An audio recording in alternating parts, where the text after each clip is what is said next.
গীতায় লেখা আছে, যখন তুমি কষ্ট আর কটু কথা দুটোই সহ্য করতে শুরু করবে তখন বুঝবে তুমি বাঁচতে শুরু করেছো। যদি ভগবান আপনাকে অনেক বেশি অপেক্ষা করাচ্ছেন তাহলে প্রস্তুত থাকুন, তিনি আপনাকে যা চেয়েছেন তার চেয়ে অনেক বেশি দিতে চলেছেন।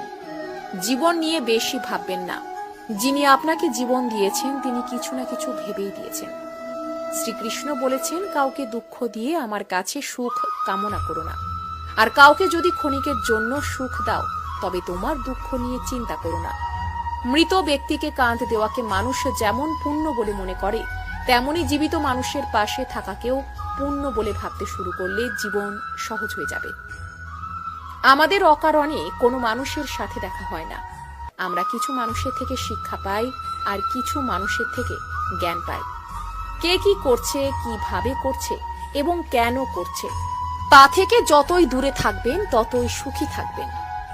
আপনি হাসতে থাকলে পৃথিবী আপনার সাথে থাকবে, নইলে চোখের জল তো চোখেই ঠাঁই পায় না। যদি কেউ আপনার ভালো কাজকে সন্দেহ করে তাহলে মন খারাপ করবেন না, কারণ সন্দেহ সর্বদা স্বর্ণের বিশুদ্ধতার উপর করা হয়, কয়লার কালো দাগের উপর নয়। মনের শান্তি জীবনের সবথেকে বড় উপার্জন। উপদেশ, সঙ্গ এবং সময় কাউকে না চাইতে দিলে লোকেরা প্রায়ই সেগুলোকে সস্তা বলে মনে করে। একজন মানুষ যত শান্ত সে তত গভীরভাবে বুদ্ধিমত্তা ব্যবহার করতে পারবেন।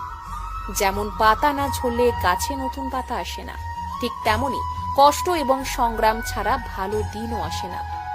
যে ব্যক্তি অল্পতেই খুশি তার কাছে সবচেয়ে বেশি খুশি আসে। যতক্ষণ আপনি ভয় পাবেন ততক্ষণ আপনার জীবনের সব সিদ্ধান্ত লোকেরাই নিয়ে নেবে। যারা আপনাকে সময় দেয় তাদের প্রতি সর্বদা আনুগত্য এবং ঋণী হয়ে থাকবেন। জীবনে অহংকার করো না, কারণ ভাগ্য সব সময় বদলায়। যেমনটি আয়না একই থাকে, শুধু প্রতিচ্ছবি বদলায়। শান্তিপ্রিয় মানুষ সুখে তাদের জীবন যাপন করে, তাদের ওপর জয় বা পরাজয়ের কোনো প্রভাব পড়ে না। শ্রীকৃষ্ণ বলেন, নরকের ভয় ছেড়ে দিন, কে জানে কোনটা পাপ কোনটা পুণ্য। শুধু দেখুন নিজের স্বার্থ পূরণের জন্য যেন আপনার দ্বারা কেউ দুঃখ না পায়। বাকি সব প্রকৃতির ওপর ছেড়ে দিন। অর্থ বড় না যোগ্যতা বড়, খারাপ সময়ে যে পাশে থাকে সেই সব থেকে বড়। কেউ যদি আপনাকে নিজের স্বার্থ পূরণের জন্য মনে করেন তাহলে তাকে স্বার্থপর ভাববেন না, কারণ আপনি তার জীবনে সেই উজ্জ্বল আলো যা সে অন্ধকারে দেখতে পায়। সবাইকে নিজের গোপন কথা বলবেন না, কারণ আজ যে আপনার সাথে আছে কাল সে আপনার বিপরীতেও যেতে পারে।